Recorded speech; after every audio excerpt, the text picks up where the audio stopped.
सुनिए रविवार व्रत कथा। रविवार का व्रत सूर्य देव को समर्पित है। यह दिन विशेष तौर पर सूर्य नारायण की आराधना और कृपा पाने के लिए किया जाता है। रविवार का व्रत करने से शरीर में तेज, ऊर्जा और स्वास्थ्य की वृद्धि होती है। सूर्य देव की कृपा से व्यक्ति को समाज में मान सम्मान, प्रतिष्ठा और सफलता प्राप्त होती है। रविवार का व्रत करने वाले को चर्म रोग, नेत्र दोष और अन्य शारीरिक कष्टों से राहत मिल सकती है। यह व्रत गरीबी, दुख और परेशानियों को दूर करने में सहायक होता है। तो इस व्रत को करने और कथा सुनने से विशेषकर जिनके संतान सुख में बाधाएं हो, उन्हें यह व्रत फलदायी होता है।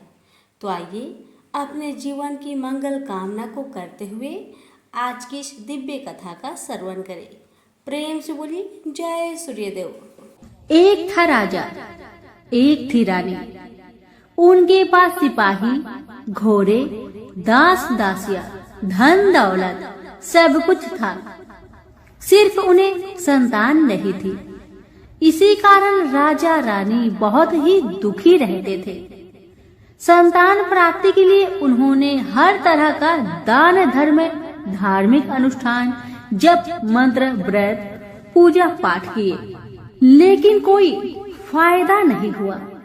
अब राजा रानी दोनों ही बुढ़ापे की ओर बढ़ते गए। बुढ़ापे की ओर जैसे ही बढ़ते गए, वैसे ही दोनों गहन सोच में पड़ गए। ये सोचकर कि उनकी कोई संतान नहीं है, तो फिर इतने बड़े राज्य का क्या होगा? कौन बनेगा इस राज्य का वारिस? कौन लेगा प्रजा की जिम्मेदारी? राजा रानी दिन रात इसी चिंता में रहने लगे। उन्हें तो अब खाना पीना भी अच्छी नहीं लगती। एक सुबह की बात है कि राजा के दरबार में एक साधु जी आए तो दासी रानी को इतला करती है। तब वह दासी से कहती है, यह मेरा अंतिम दान धर्म है। इसके बाद मैं अपने हाथों से कोई दान धर्म नहीं करूंगी। रानी चावल भरा छाछ हाथ में लेकर बाहर आती है और साधु की झोली में भिक्षा डालने के लिए आगे बढ़ती है। तो उसके चेहरे पर छाई हुई चिंता साधु की दृष्टि में आती है। वह पूछते हैं, क्या बात है रानी साहिबा, क्या हुआ है? आप इतनी चिंतित और उदास क्यों हैं? तब रानी ने साधु महाराज को अपनी सारी व्यथा सुनाई और सिसकने लगती है। उस पर वह साधु कुछ पल गंभीर हो जाते हैं और कहते हैं, चिंता मत करना रानी साहिबा, आपकी संतान होगी, आपकी इच्छा पूरी हो जाएगी। चिंता ना करें, आपकी कोख से एक पुत्र जन्म लेगा। मात्र वह 14 साल तक ही आप लोगों को मिलेगा। उसके आगे वह इस मृत्यु लोक में नहीं रह पाएगा। इससे बढ़कर आपको कुछ देना मेरे लिए संभव नहीं है। अपनी बात पूरी करते उसने अपनी झोली में हाथ डाला, थोड़ी सी भाभूत निकालकर रानी को दे दी और कहा, आप और महाराज दोनों इसे बांटकर ग्रहण करना। आपको जल्दी ही पुत्र प्राप्ति होगी। इतना कहकर साधु अपनी राह में चले गए। उनके जाने के बाद रानी सोचने लगी, 14 साल तो 14 साल ही सही, उतने समय के लिए हमें पुत्र तो मिलेगा, यही काफी है। उतने साल तक मैं उसे जी जान से बड़ा करूंगी, उसे ढेर सारा लाड़ दुलार करूंगी, अपने संतान की हर मुरादे को पूरी करूंगी। उस रात अपना सारा राजकाज खत्म करके राजा जब रानी के महल में गए तो रानी ने क्या किया कि राजा को सारी बात बताई जो साधु जी ने उन्हें बताया था। रानी ने साधु की दी भभूत राजा को दिखाकर बोली, साधु महाराज ने यह भभूत हम दोनों को ग्रहण करने को कहा है। राजा बोले, इतना दान धर्म किया, जब तप किया, कोई फल नहीं मिला। अब इस भभूत से हमें संतान प्राप्ति होगी, ऐसा है क्या? उस पर रानी बोली, जब इतना सब कुछ किया तो अब यह भी सही करके देख लेते हैं। अब बेमतलब की उस साधु के क्रोध को क्यों हम बुलावा दे। राजा को अब किसी पर विश्वास नहीं था, लेकिन पत्नी को दुख न पहुँचे इसलिए वह राजी हो गए।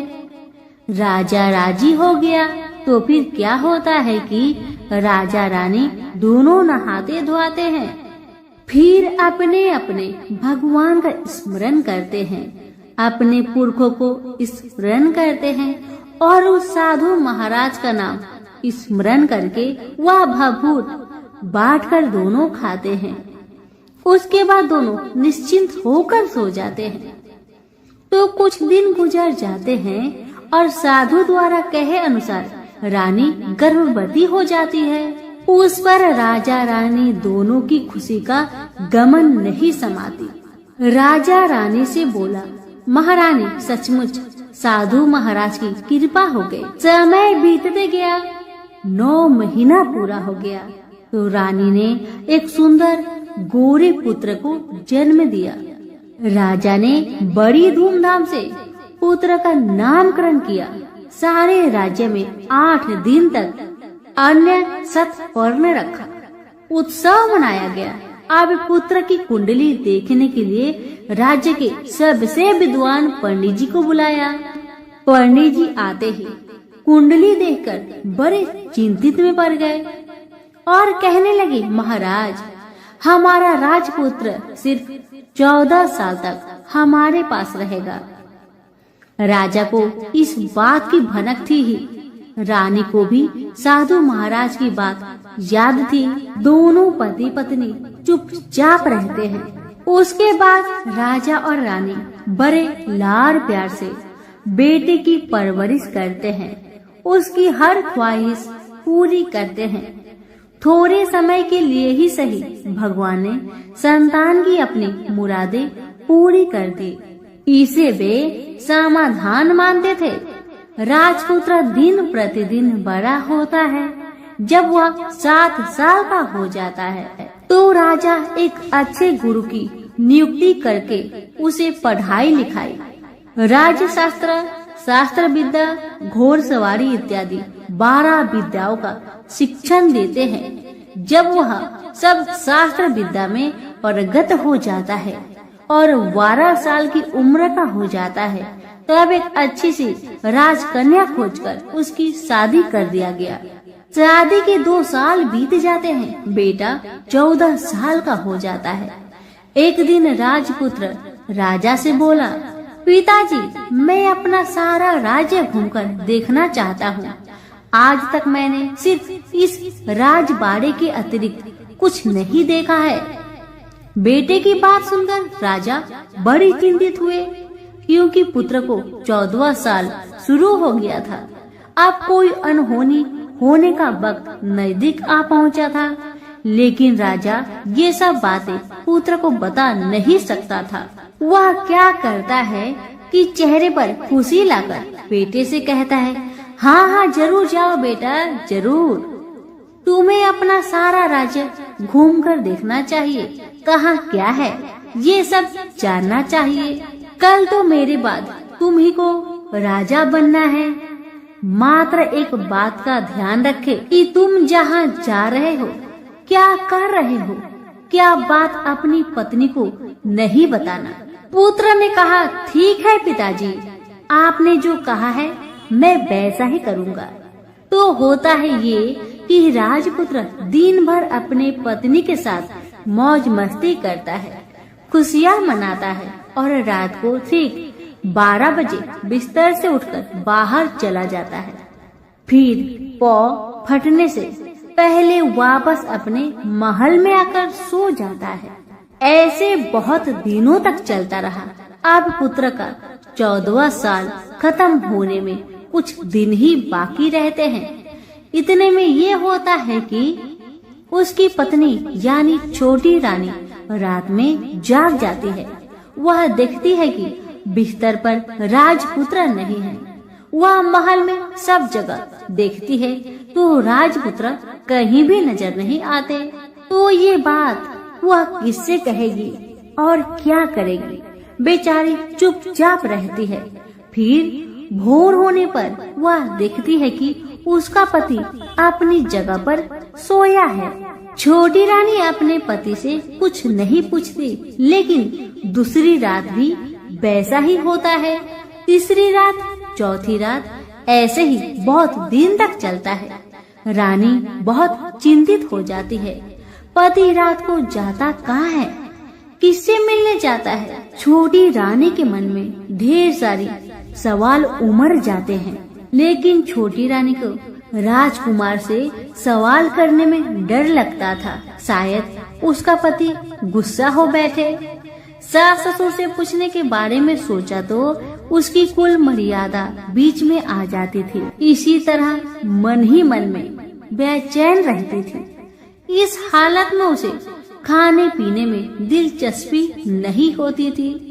वह दुबली पतली हो जाती है। उसी राज्य में एक फूल बेचने वाली एक बूढ़ी मालिन रहा करती थी। वह हमेशा छोटी रानी को फूल देने उसके महल में आती थी। उस बुढ़िया का ध्यान छोटी रानी पर जाता है। वह उससे पूछती है, बेटी तुम्हें किस बात का दुख है? तुम इस तरह सूख कर काटा क्यों बनी जा रही हो? उस पर रानी कहने लगी, क्या बताऊं बूढ़ी अम्मा, तुम्हारा राजपुत्र हर रात बिस्तर पर से उठकर कहीं और चला जाता है और सुबह भोर होते ही वापस आकर सो जाता है। वह कहाँ जाता है? प्रेमिका से मिलने जाता है क्या? यह सोचकर मैं अन्न जल ग्रहण नहीं कर पाती और सूख सूख कर इस तरह कांटा बन गई हूँ। बुढ़िया सब बात सुनकर उसे एक उपाय बताती है और कहती है, बेटी तुम ऐसा ही करना, आज रात तुम सोना मत, उसके पीछे जाकर देखना कि वह कहाँ जाता है, क्या करता है, उसकी अच्छी तरह से पहरेदारी करना। इस पर छोटी रानी ने कहा, मुझे नींद आ गई तो मैं क्या करूँगी?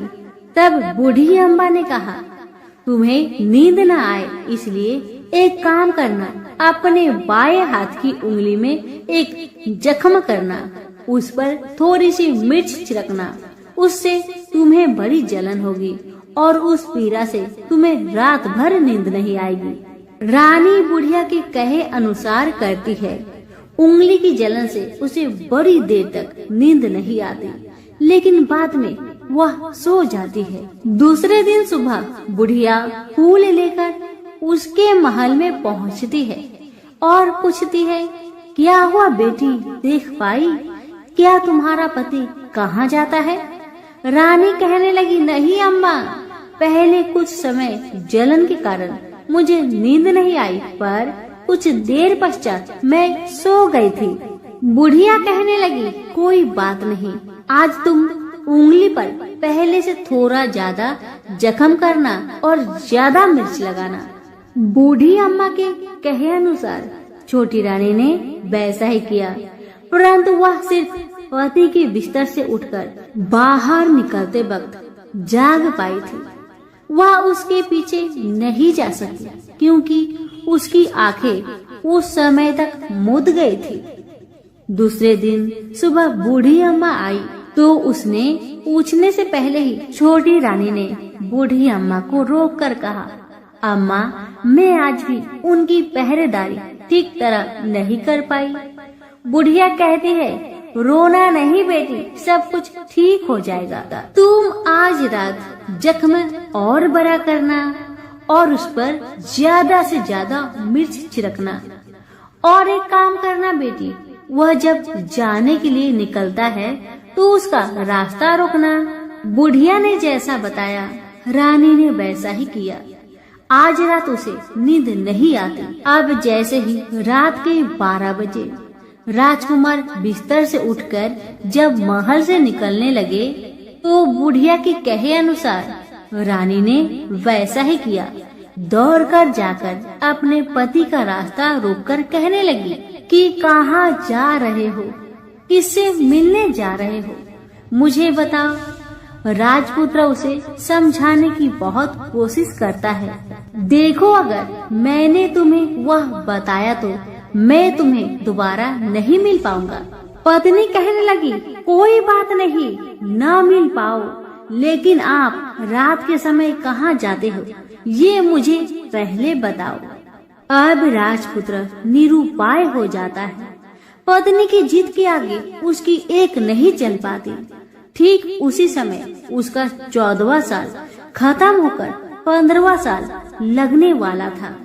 जो होता है वह हो जाने दो, वह सोचता है। कुछ चावल मंत्रों से सिद्ध करके पत्नी को देकर कहता है, इन चावलों के दानों को दोनों हाथों की मुट्ठी में पकड़ना। पहले दाएं हाथ में पकड़े चावल मेरे ऊपर फेंकना। मैं कौन हूँ तुम्हें पता चल जाएगा। बाद में बाएं हाथ में पकड़े चावल मेरे ऊपर फेंकना। मैं जैसा था तुम्हें मिल जाऊंगा। लेकिन यदि तुम बाएं हाथ के चावल मेरे ऊपर फेंकना भूल गई तो मैं तुम्हें कभी नहीं मिल पाऊंगा। राजकुमारी ने कहा, मैं नहीं भूलूंगी। रानी बड़े आत्मविश्वास के साथ कहकर दाएं हाथ में पकड़े चावल पति के ऊपर फेंक दिया तो राजपुत्र एकदम एक विशाल घोड़ा बन जाता है। एकदम उद्यमा सफेद गर्दन पर लंबी आयल देखते देखते वह तेजी से दौड़ने लगता है। रानी उस घोड़े को एकदम आश्चर्य से देखने लगती है और पति ने बाएं हाथ के चावल फेंकने की जो बात कही थी वह भूल जाती है। उसकी आंखों के सामने घोड़ा महल से बाहर निकलकर चला गया। घोड़ा जो महल से बाहर गया तो वह वापस नहीं आया। अब रानी को बड़ा पश्चाताप हुआ। वह स्वयं को कोसने लगी, लेकिन अब कोई फायदा नहीं होने वाला था। राजपुत्र अब वापस नहीं आने वाला था। सुबह होते ही महाराजा महारानी को सब बात पता चली। उन्हें बहुत दुख हुआ। वे बिस्तर पकड़ते हैं और राह देखते हैं कि एक दिन उनका बेटा वापस आ जाए। इस तरह 1 महीना गुजरा, 2 महीने गुजरे, 3 महीने गुजरे, आखिर 6 महीने पूरे हुए। राजपुत्र का कोई आता पता नहीं लगा। प्रधान राजपुत्र को ढूंढने के लिए राज्य के गांव-गांव सिपाही भेजा गया, लेकिन उन्हें कोई सफलता नहीं मिली। इधर रानी अपनी हठ के कारण पति गायब हो गया। यह सोचकर स्वयं को मन ही मन कोसती रही और प्रण लेती है कि कुछ भी करके पति को ढूंढ लाएगी और उसे वापस घर ले आएगी। एक दिन वह सुबह उठकर सास ससुर के महल में जाती है और कहती है कि मैं अपने पति की खोज में जा रही हूँ। महाराजा महारानी को और क्या चाहिए था, बस उनका बेटा उन्हें वापस मिल जाए। बहू को उन्होंने अनुमति दे दी और कहा कि बेटी तुम्हें जहाँ जाना है जाओ, जो करना है करो, पर मेरा बेटा को लेकर ही वापस आना। भगवान तुम्हें कामयाबी दे। अब रानी क्या करती है कि अपना शाही भेष बदलकर एक सेठानी बन जाती है। कुछ दास दासियों को, कुछ नौकरों को साथ में लिया, कुछ सामान साथ लिया और राज्य की सीमा पर जाकर वहाँ एक भोजनालय खोल दिया। वह आने वाले सब यात्रियों को खाना मुफ्त में देने लगी। मात्र एक शर्त रखी कि खाने वालों को उसकी देखी कोई अजीब चीज उसकी मालकिन को यानी राजकन्या को बतानी पड़ेगी। तो वहाँ आने वाला हर नागरिक अपनी तरफ से मैंने यह देखा, मैंने वह देखा कहकर वहाँ से मुफ्त खाना खाकर जाता था। परंतु रानी को जो बात चाहिए थी वह अब तक किसी से नहीं मिली थी। ऐसे ही कुछ दिन बीत गया तो इधर होता है कि रानी के महल फूल लेकर जाने वाली बुढ़िया के एक बेटा और बहू थे। उनका एक छोटा बेटा था, यानी बुढ़िया का एक पोता था। बेटा और बहू सुबह काम के लिए निकलते थे तो पोते को संभालने की जिम्मेदारियां बुढ़िया पर रहती थी। बुढ़िया दिन भर पोते को संभालती थी। एक दिन होता है कि बुढ़िया को पान खाने की आदत थी, तो पान खाने के लिए चूना चाहिए था। बुढ़िया उसे तैयार करने के लिए सीपियां लेकर आई। इन सीपियों भूनने के लिए गोबर के कंडे चाहिए थे। कंडे इकट्ठा करने के लिए वह बांस की टोकरी लेकर चरवाहे के मैदान में गई। वहाँ बहुत सारे कंडे थे। उन्हें जमा करते करते उसे घर आने में अंधेरा हो गया। इस और शाम होते ही काम से वापस बेटा बहू घर पहुँचे तो देखा कि बच्चा घर पर अकेला है और रो रहा है। वे दोनों गुस्से से लाल पीले हो गए। इतने में बुढ़िया घर आ पहुँची। बेटा ने पूछा, पोते को घर पर अकेला छोड़कर तुम कहाँ गई थी? बुढ़िया बताने लगी कि मैं गोबर के कांडे इकट्ठा करने गई थी। इस पर बेटा बोला, दोबारा बच्चे को अकेला घर पर छोड़कर यदि कहीं गई तो मैं तुम्हें बहुत पीटूंगा। बुढ़िया कहने लगी, नहीं बेटा, फिर कभी ऐसा नहीं करूंगी। लेकिन दूसरे ही दिन बुढ़िया वह बात भूल गई और फिर चरवाहे के मैदान पर कंडे इकट्ठा करने चली गई। शाम को जब बेटा बहू काम से वापस लौटे तो देखते हैं कि बच्चा घर पर अकेला है और वह रो रहा है। अब उसके बेटे की सहन शक्ति खत्म होने लगी और बुढ़िया के वापस आने पर उसे घर से निकाल दिया। बुढ़िया रात भर घर के बाहर अंधेरे में बैठी रही और सुबह होते ही हाथ में टोकरी लेकर कंडे इकट्ठा करने के लिए निकल गई। उस दिन उस पर कंडे इकट्ठा करने का मानो पागलपन सवार था। कंडे इकट्ठा करते करते जब अंधेरा छा गया उसे मालूम ही नहीं चला। उसे जब ध्यान आया तो गांव का रास्ता भी ठीक तरह से दिखाई नहीं दे रहा था। वह अंधेरे में आंखें फाड़कर देखती है, किसी तरह आगे निकल पड़ी तो क्या होता है कि एक कपिला गाय छन छन की आवाज करते गले की घंटी बजाते ठुमुक ठुमुक कर उस मैदान पर आ गई। उसे देखकर बुढ़िया सोचने लगी कि इस गाय के पीछे पीछे जाऊंगी तो गांव तक पहुंच जाऊंगी। तब बुढ़िया उसके पीछे पीछे जाने लगी। वह गाय क्या करती है कि उस मैदान से लेकर एक एक करके 6 मैदान पार करती है। आखिर में वह 7वें मैदान पर पहुंचती है तो वहाँ क्या होता है कि उस मैदान पर एक बड़ा सा पत्थर है। गाय जाकर उस पत्थर को अपना सींग मारती है। सींग मारा तो वह पत्थर टूट गया और हट गया और पाताल में नीचे जाने की सीढ़ियां दिखाई देने लगी। तब वह गाय उन सीढ़ियों से नीचे जाने लगी। बुढ़िया वह सब देखती रही और झट जाकर गाय की पूंछ को पकड़ लिया। पूंछ पकड़कर वह गाय के साथ नीचे पाताल पहुंच गई। पाताल में पहुंचते ही तुरंत गाय की पूंछ छोड़ दी और इधर उधर देखने लगी।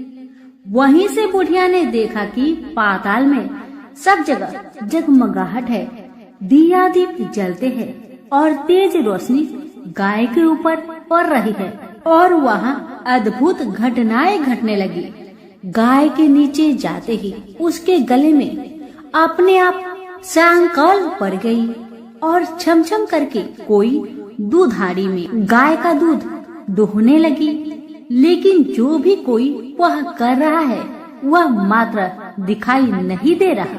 बुढ़िया बहुत घबरा गई, कहाँ आकर फंस गई। वह सोचने लगी कि और यहाँ वहाँ छिपने के लिए जगह ढूंढने लगी, लेकिन उसे कहीं भी जगह नहीं मिली। हर जगह उजाला ही उजाला था। तो वह जो एक कोने में खड़ी रह गई और जो कुछ सामने हो रहा था उसे चुपचाप देख रही थी। कुछ पल के बाद वहाँ झट से एक उम्दा सफेद घोड़ा आया। वहाँ 2 कुंड थे। उसमें से एक कुंड में उस घोड़े ने छलांग लगाई और ऊपर आ गया। अब उसे राजपुत्र का रूप प्राप्त हो गया। राजपुत्र बनने के बाद उसने दूसरे कुंड के पानी में स्नान किया। वहाँ रखे नए कपड़े पहने। नजदीक ही एक सुंदर पलंग था, उस पर आकर बैठ गया। उसके सामने अपने आप 5 पकवानी की थाली आ गई, दूध की एक प्याली आ गई, 5 सुपारी आ गए। उसके सामने एक दिया जलता रहा। राजपुत्र ने खाना खाया, दूध पिया, 5 सुपारी खाया और बिस्तर पर लेट जाने से पहले सूर्य देव का स्मरण करके सामने जलते हुए दिए से पूछा, दिए दीप कर मेरे माता पिता क्या कर रहे हैं? दिया बताने लगा, बेटे के शोक में डूबे हैं। राज्य कौन संभाल रहा है? राज्य प्रधान संभालता है। मेरी पत्नी क्या करती है?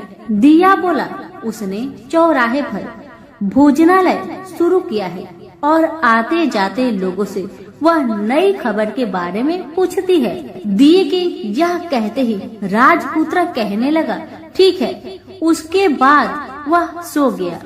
बुढ़िया कोने में खड़ी रहकर यह सब देखती रही। ऐसी अद्भुत घटना उसने जिंदगी में पहली बार देखी थी। उसे अंदर ही अंदर चुलबुलाहट होने लगी। वह अपनी भूख प्यास भूल गई और आगे क्या होता है कि उसे उत्सुकता से देखने लगती है। लेकिन उसके बाद और कुछ घटनाएं नहीं घटती। रात गुजर गई और सुबह हो गई। सुबह होने पर पलंग पर सोया राजपुत्र उठा और फिर से पहले वाले कुंड में छलांग लगाई तो वह फिर से घोड़ा बनकर कुंड से बाहर आ गया। बाहर आते ही वह तेजी से उस पाताल नगरी से बाहर निकल गया। लेकिन वह कहाँ गया, बुढ़िया को कुछ पता नहीं चला। उसके बाद पिछली रात की तरह कोई उस गाय का छमछम करके दूध दुहने लगा। जैसे ही दूध दुहाना खत्म हुआ, उसके गले की साकल अपने आप खुल गई और वह गाय तेजी से ऊपर जाने लगी, सीढ़ियाँ की ओर भागने लगी। गाय को दौड़ते देखकर बुढ़िया सोचने लगी, अब गाय के साथ यहाँ से ऊपर जाना ही समझदारी है, नहीं तो कोई मुसीबत आकर मेरे ऊपर टपक जाएगी। झट से उसने गाय की पूंछ पकड़ ली और गाय के साथ ऊपर आ गई। गाय जब ऊपर मैदान में पहुंची तो उस सुरंग का रास्ता अपने आप बंद हो गया और उसके मुख पर एक बड़ा सा पत्थर उर्वत खड़ा हो गया। ऊपर आकर वह गाय जंगल की ओर निकल गई तो इधर बुढ़िया एकदम बावली सी हो गई। उसने पाताल नगरी में जो कुछ देखा वह जल्दी से जल्दी किसी को बताने के लिए उतावली हो उठी। उसे एकदम याद आया है कि नगर की सीमा पर कोई औरत भोजनालय चलाती है और नई बात बताने वालों को अच्छा खाना पीना मुफ्त में देती है। वह सोचने लगी कि क्यों न मैं यह बात उस औरत को जाकर बताऊं। यदि उसे यह बात पसंद आ गई तो बाकी जीवन खाने पीने की झंझट से मुक्ति मिलेगी। बुढ़िया ने मन में तय किया और तुरंत उस भोजनालय के द्वार पर टंगे नगाड़े के सामने खड़ी हो गई और जोर जोर से नगाड़ा बजाना शुरू किया।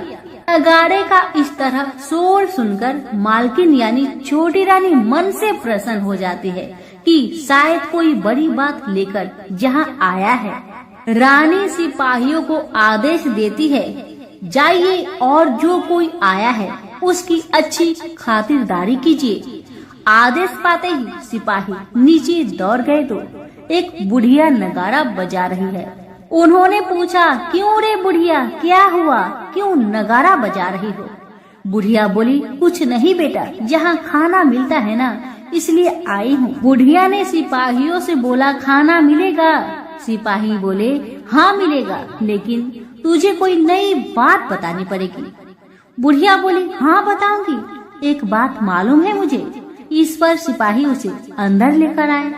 उनको मालकिन का आदेश था कि जो कोई बूढ़ा बुजुर्ग वहाँ आए उनके साथ अच्छी तरह पेश आना, उनका अच्छा आदर आतिथ्य करना। तो सिपाही ने इस बुढ़िया का भरपूर आदर आतिथ्य किया। उसे बड़ी सी थाली भरकर व्यंजन परोसते हैं। बुढ़िया कुछ दिनों से भूखी थी, वह खाने पर टूट पड़ी। खाना खाने के बाद सिपाही ने उसे नई साड़ी पहनने को दी। उसके बाद उसे लेकर रानी के पास आए। बुढ़िया और रानी ने तुरंत एक दूसरे को पहचान लिया। बुढ़िया बोली, बेटा तुम हो? और रानी बोली, बूढ़ी अम्मा आप है। बड़ी देर तक दोनों भली भांति की बातें करती रही। आखिर कुरवनी बुढ़िया से कहने लगी, अम्मा अब बताओ तुमने क्या बात नई देखी है? बुढ़िया बोली, मैंने कोई नई बात देखी नहीं है। वह तो मेरे पास तुम्हें देने के लिए खाने के लिए पैसे नहीं थे, इसलिए मैंने झूठ कहा और नगारा बजाया। रानी ने कहा, अम्मा घबराना नहीं, मैं किसी को तुम्हारा नाम नहीं बताऊंगी। फिर भी बुढ़िया मैंने क्या देखा, कब देखा करके आनाकानी करने लगी। इस पर कुंवर रानी ने उससे कहा, देखो अम्मा, यदि तुमने मुझे वह नई बात बताई तो मैं जिंदगी भर तुम्हारी देखभाल करूंगी, तुम्हें रानी माता की तरह रखूंगी।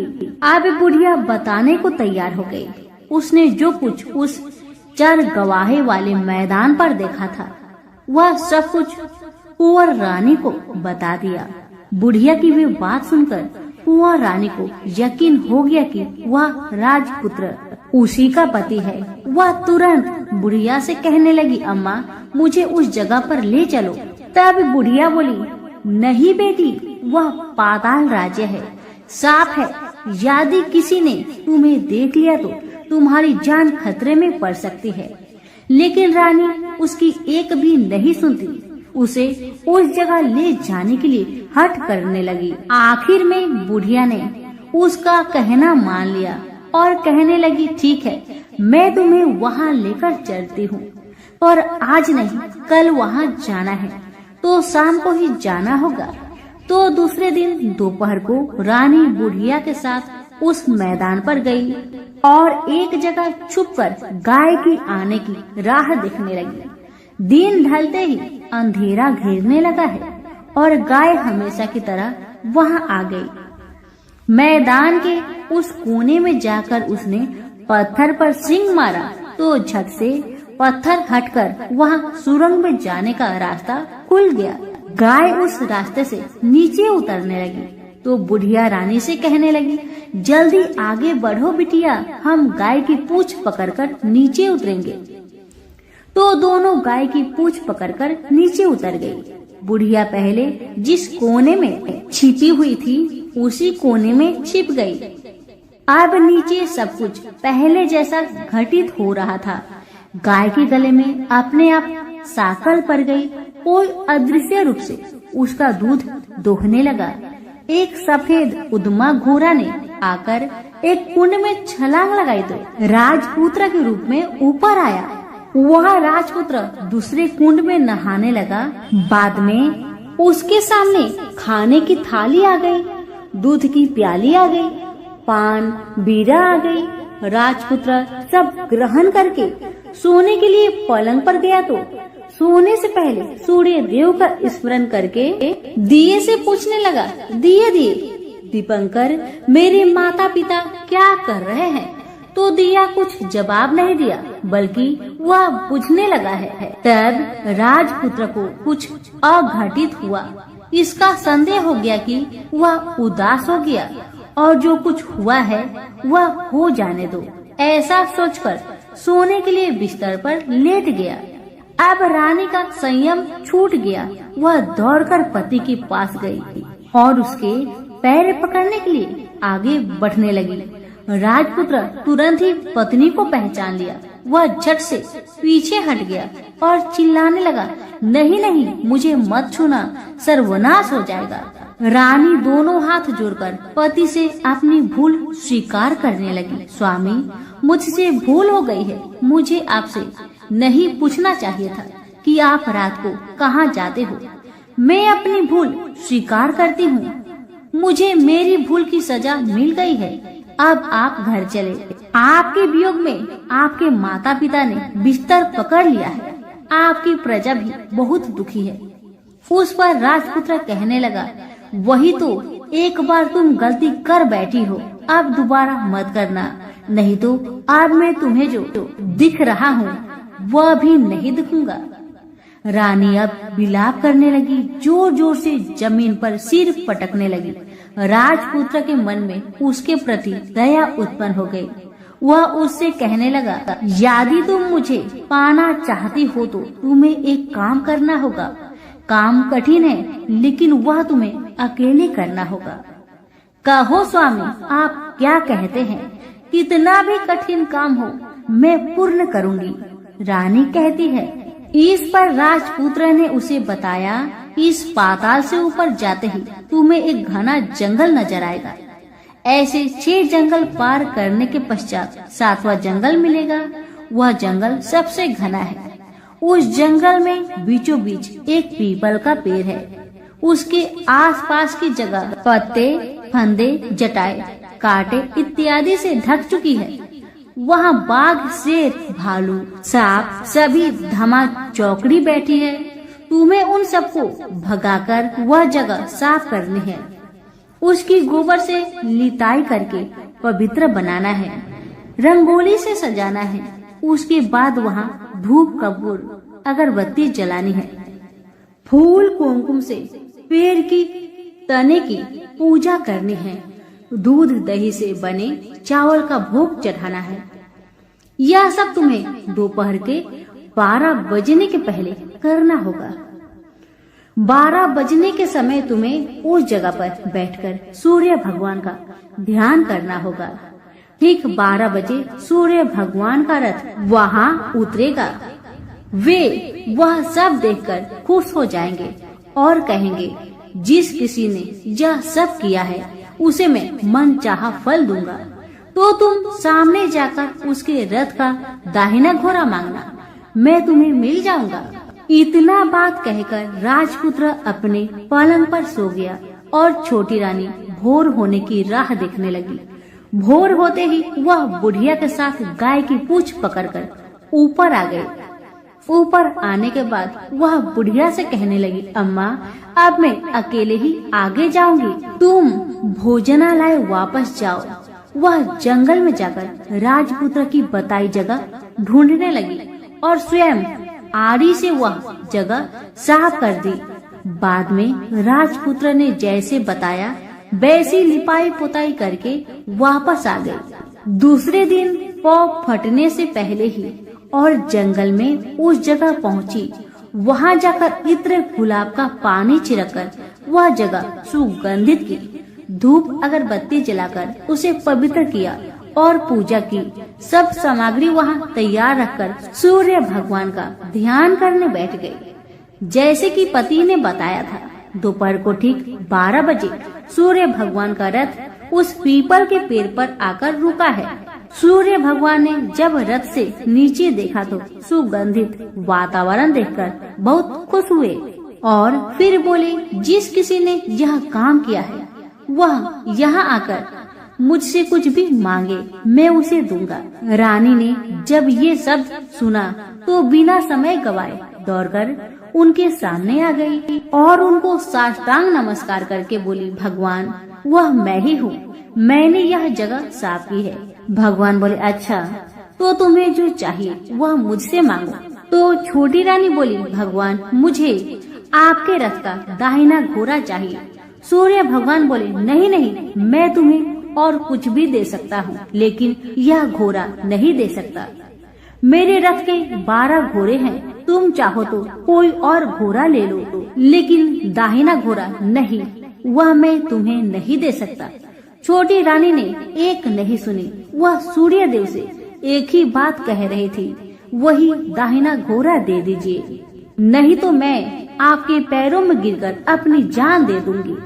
अब सूर्यदेव धर्म संकट में पड़ गए।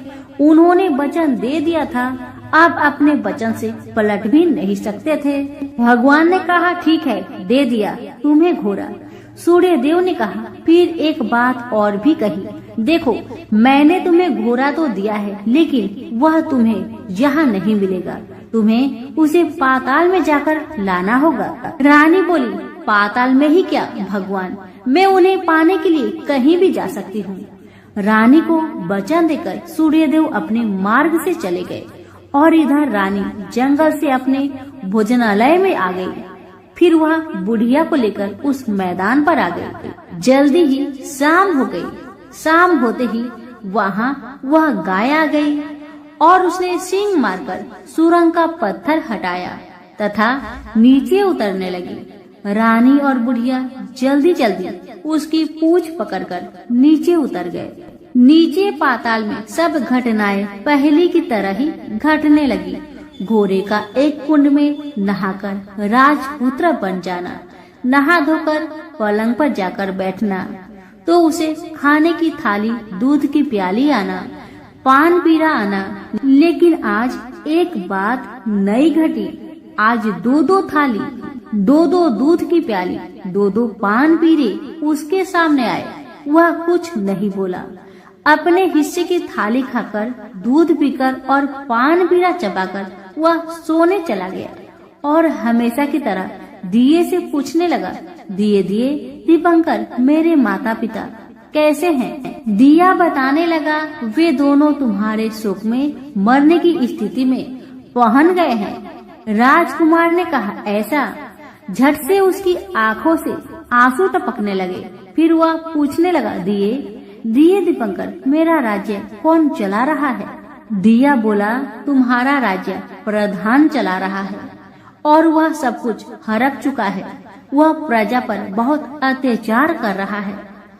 सुनकर राजपुत्र को बहुत गुस्सा आया। वह गुस्से से अपनी मुट्ठी भींचने लगा। अब वह पूछने लगा, दिए दिए दीपंकर, मेरी पत्नी क्या कर रही है? अब दिया कुछ नहीं बोला, चुपचाप रहा। अब रानी का संयम जवाब दे गया। वह दौड़कर पति के गले लग गई। अब मैं तुम्हें मिल गया, राजपुत्र कहने लगा। सच कहते हो, अब आप फिर से घोड़ा तो नहीं बनोगे ना? पत्नी ने कहा। पति ने कहा, नहीं, दोबारा घोड़ा नहीं बनूंगा मैं। तुमने जो इतने सारे कष्ट उठाए हैं मुझे पाने के लिए, इसलिए सूर्य देव ने मुझे सदा के लिए घोड़े के जन्म से मुक्त कर दिया है। राजपुत्र ने बड़े प्यार से कहा और उसे गले लगाया। उसके आंसू पोंछे।